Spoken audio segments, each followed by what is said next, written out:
Hello class, in this video I'm going to talk about exam 1 practice questions one by one. So let's look at the first question.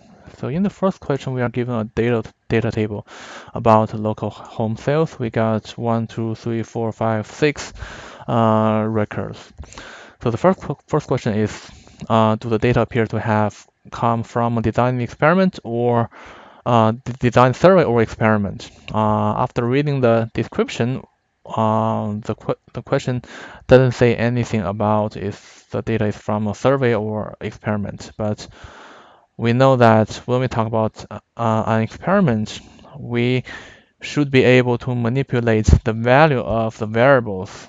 But in this case, in this data table, if we look at those variables, we cannot manipulate the values of the variables because we cannot do experiments on the neighborhoods or zip code or acres and so on and so forth. So it cannot be from an experiment.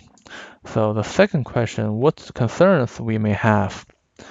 So our concern is that we cannot use this small sample information or those data to make decisions or study the broad housing market in general because we have limited number of data in this data table. We can, for example, if we only have 6 house information in Wildasa, we cannot make the general reference to the entire Valdosta market or the Georgia market. We cannot do that because of the small sample. So this is the first question. Let's go to the next. So attendance as the third World Series game, recording the age of every fan. So we need to find out if this data is cross-sectional or time series.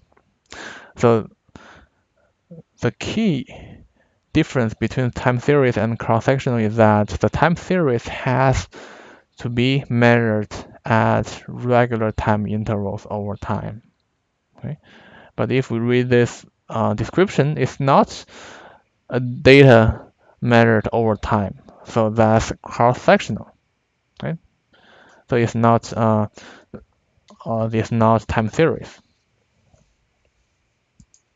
Let's go to the third one. So it's talking about the types of variables. So it's about the type of workplace injuries, slip and fall, stress related, and so on and so forth. So we need to know after reading this information, we need to know this is a categorical variable. Right? So we need to know this is a categorical variable. But if we look at those options, we don't have categorical variable, but we have more detailed classification of categorical variable.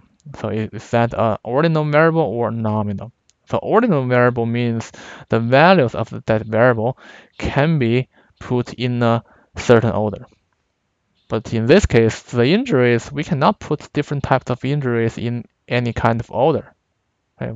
It's not like one injury is better than the other one and so on and so forth. So it's going to be a nominal. So in this question, we need to know the difference or the concepts of the ordinal variable, nominal variable, quantitative variable, categorical variables. So we need to know exactly what they mean. So that's third question. The fourth question. So we got the data table. We get uh, 2 variables. The first one is the gender, male, female, and the second variable, the other variable is the brand of digital cameras. So we want to calculate what's the percentage of consumers who are male and prefer this brand. So how do we do this calculation? We need to find the corresponding number counts for those 2 values, the male and Fujifilm. So that's going to be 28. So the number goes to the top is 28. We need to divide 28 by the total number of um, respondents, which is 688. So option B is correct. So let's go to question 5. Okay. Okay. So what is found by adding all the data values and dividing by the total number of values? So if we recall the definition of mean, so that is the answer. So the mean is equal to the total number, the if you add all the numbers together and divide that by the total number of values we have, that's the mean. So that's the definition of the mean. So that's question number 5.